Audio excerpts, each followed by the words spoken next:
Bagi saya, yang mencaci maki la yang kusumin syekh, yang memuji-muji la yaziduni syekh. Yang muji-muji gak nambahin apa-apa, yang mencaci maki gak ngurang apa-apa. Dikira saya takut apa? Dikira saya putus asa minder apa? Tidak pernah kenal dengan takut saya, insya Allah. Kecuali kalau takut sama istri. Lebih dari 300.000 nama saya disebut di medsos 1 tahun. Tapi 75% menghina mencaci maki. Hanya 25% yang agak muji-muji lah.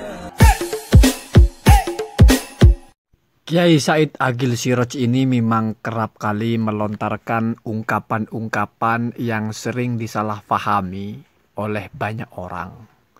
Tetapi yang perlu dicatat di sini adalah bila yang mendebat atau protes itu adalah dari kalangan ulama, misalnya Kiai Najih Maimun Al-Hajj, maka kita anggap itu adalah ikhtilaf antara ulama. Yang menjadi persoalan di sini adalah ketika yang protes, ketika yang tidak setuju adalah kita sebagai pengikut, sebagai orang awam. Ini letak permasalahannya.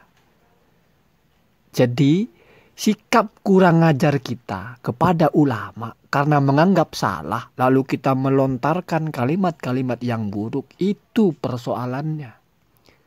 Kalau ulama misalnya Profesor Zahroh juga tidak sepakat, ya tidak ada persoalan, biasa ulama itu tidak sepakat. Misalnya Rois Am juga tidak sepakat, biasa. Tapi kita, apa haknya? Kita memaki-maki, mengutuk, memfitnah, menyampaikan tuduhan-tuduhan mata duitan, sesatlah apalah. Padahal kalau kita menyadari kondisi kita sebagai pengikut, maka saya sampaikan satu pesan yang mana ini dikutip dari hadis dalam kitab Fathul Bari karangannya Imam Ibnu Hajar Al-Asqalani ketika mensyarah hadis tentang konflik dalam perjanjian Hudaybiyah antara Nabi Muhammad dengan para sahabatnya. Maka Ibnu Hajar menyampaikan bahwa di situ at-tabi'uh la yaliku bihi al-i'tiradu 'alal matbu'i bi mujarradi ma yadharu fil hali. Orang yang mengikuti tidak sepantasnya baginya menentang, protes, menyalahkan kepada orang yang dia ikuti hanya karena melihat apa yang nampak pada waktu itu. Bi mujarradi ma yadharu fil hali itu hanya karena melihat sekilas apa yang nampak. Bal akan tetapi alaihi, si tabi ini atau kita sebagai pengikut ini harus ya at-taslimu, menerima. Li'annal madbu'a, karena orang yang diikuti a'rafu, lebih mengerti bima'alil umuri, dengan hal-hal yang akan datang. Al-ma'al itu alladhi yastaqbal fil mustaqbal ya. Al-amru fil mustaqbal. Ghaliban, pada umumnya. Bikathroti tajribati, karena banyaknya pengalaman, karena banyaknya makan asam garam. Jadi kita kalau sudah memasang diri sebagai pengikut, mbok yo jangan keakian cangkem dikit-dikit protes kepada orang yang kita ikuti. Kenapa? Karena mereka itu lebih tahu apa yang akan terjadi daripada kita, berdasarkan pengalaman-pengalaman yang sudah mereka alami. Apalagi Kiai Said Agil ini sudah 10 tahun, sudah 2 periode memimpin NU ini. Masa iya kita anggap beliau ini adalah orang yang salah, sesat lah, pro kebatilan lah, mata duitan lah, gila jabatan lah, wal iyazubillah. Apa sih untungnya kita mencela ulama? Hanya kepuasan saja. Kepuasan hawa nafsu, kita merasa benar padahal bodoh. Kata As-Subki di dalam kitabnya Syiaru A'lamin Nubala itu, al-jahilu la ya'rifu radbata nafsihi fa kaifa ya'rifu radbata ghairihi. Orang bodoh itu mauqif atau mansib atau kondisi dirinya saja tidak tahu. Derajat dirinya saja dia tidak tahu, ukuran dirinya saja dia tidak tahu. Bagaimana dia bisa tahu ukuran orang lain? Ini As-Subki mengatakan ketika menyerang orang-orang yang berani-beraninya merendahkan Imam Ahmad dengan mengatakan ma huwa illa muhaddisan. Nabi Muhammad itu hanya ahli hadis, walaysa faqihan, bukan ahli fikih. Jadi merendahkan, mendiskreditkan, memang memuji tetapi tidak sesuai pujiannya. Imam Ahmad itu bukan hanya ahli hadis. Bahkan kalau kata Ibnu Aqil, beliau itu balawa rotbata al-laythi. Sudah sampai kepada derajatnya Imam Abu Lais. Bahkan Syafi'i wal Maliki. Bahkan juga sampai derajatnya Imam Syafi'i. Dan juga sampai kepada derajatnya Imam Maliki. Tetapi kata orang-orang, laisa illa muhaddisan fahasbu. Hanya muhaddis saja gitu. Nah, ini ya.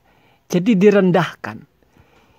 Ya sama, kita tidak mengerti kapasitasnya Kiai Said Agil Sirot itu seperti apa. Sehingga kita, itu kiai ulama itu kok masa ada NU cabang Kristen, masa hanya mendengar ungkapan NU cabang Kristen kita langsung menentang, menyesat-nyesatkan. Ini kan aneh. Kita itu siapa? Kita itu at-tabi', pengikut. Kalau Anda Nahdien, beda kalau memang sudah bukan orang NU, sudah tidak setuju dengan jalur NU, ya beda lagi ceritanya. Saya hanya menjelaskan kenapa saya tidak membuat konten yang mendiskreditkan. Tetapi saya justru membuat konten yang mengarahkan kita kepada mbok yo jangan menyalah-nyalahkan. Kalau ada ulama yang menyalahkan, hak beliau. Sesama ulama wajar. Dalam NU itu yang namanya tidak sependapat itu sudah sejak NU ini berdiri. Kalau Anda membaca sejarahnya bagaimana Mbah Yai Hasyim Asy'ari berdebat tidak sepakat tentang hukum kentongan dengan Kiai Mas Kumambang itu kalau tidak salah ya.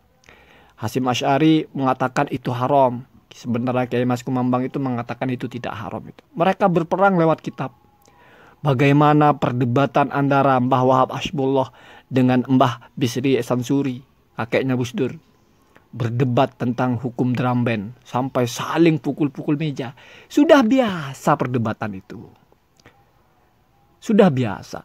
Dan sekali lagi saya ingatkan, ulama-ulama NU dari pertamanya itu memang sudah sering diklaim, sering dituduh macam-macam. Mulai dari Mbah Hasyim Asy'ari dituduh sebagai antek Jepang karena langkahnya menyuruh masyarakat menanam padi. Dianggap menanam padi itu programnya orang Jepang. Jadi dianggap sudah dibayar oleh orang Jepang sehingga mendukung programnya. Turun ke bawahnya Mbah Wahab dituduh komunis karena bergabung dengan Nasakom. Jadi bahkan sampai ada adigium yang populer sekali itu. Coba belah kepalanya Mbah Wahab itu. Pasti isinya palu arit. Tuduhan itu macam-macam sekali. Gus Dur apalagi. Semua tuduhan ada. Apalagi Kiai Said Agil ini. Semua tuduhan ada. Ya sudah biasa ya. Sudah biasa. Memang tidak mungkin ada seorang pun di muka bumi ini yang bisa disenangi semua orang. Ridon nasi ghayatun la tudrak. Untuk bisa disenangi semua orang adalah cita-cita yang tidak mungkin tercapai. Imam Ibnu Hazm mengatakan, man qaddara ayyaslima min ta'nin nasi wa aibihim fahuwa majnun. Kalau ada orang yang mengira bahwa dia bisa selamat dari cibiran semua orang, dari kebencian, dari cacian semua orang, maka sebetulnya dia itu gila. Artinya memang kalau kita waras kita sadar tidak mungkin kita itu bisa selamat dari cacian semua orang.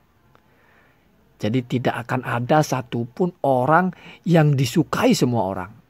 Sebagai penutup ada satu ungkapan yang indah sekali. Man yadhunnu annahu yaslimu min kalamin nasi fahuwa majnunun. Orang yang menyangka bisa selamat dari ucapan buruk semua manusia, maka dia adalah orang gila. Qalu anillahi salisu salasa. Kepada Allah saja mereka masih menyampaikan kalimat yang buruk, yaitu tuduhan bahwa Allah itu Trinitas misalnya. Wa qalu an habibina Muhammadin sallallahu alaihi wasallam sahirun wa majnun. Dan kepada Nabi Muhammad saja mereka masih ada saja yang menyampaikan kalimat-kalimat keji, yaitu Nabi Muhammad adalah gila dan juga tukang sihir.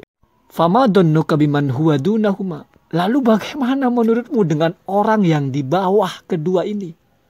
tidak mungkin mencapai derajat Nabi Muhammad, apalagi mencapai derajat Allah.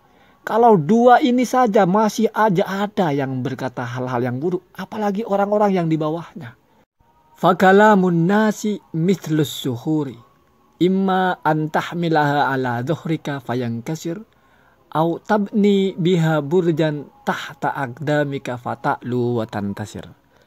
Maka ucapan-ucapan buruk manusia itu seperti batu. Bisa saja kamu taruh di punggungmu, nanti punggungmu patah. Atau bisa juga kamu kumpulkan itu menjadi pondasi, lalu kamu bangun sebuah benteng. Sehingga kamu nanti akan naik jaya dan kamu akan menjadi pemenangnya.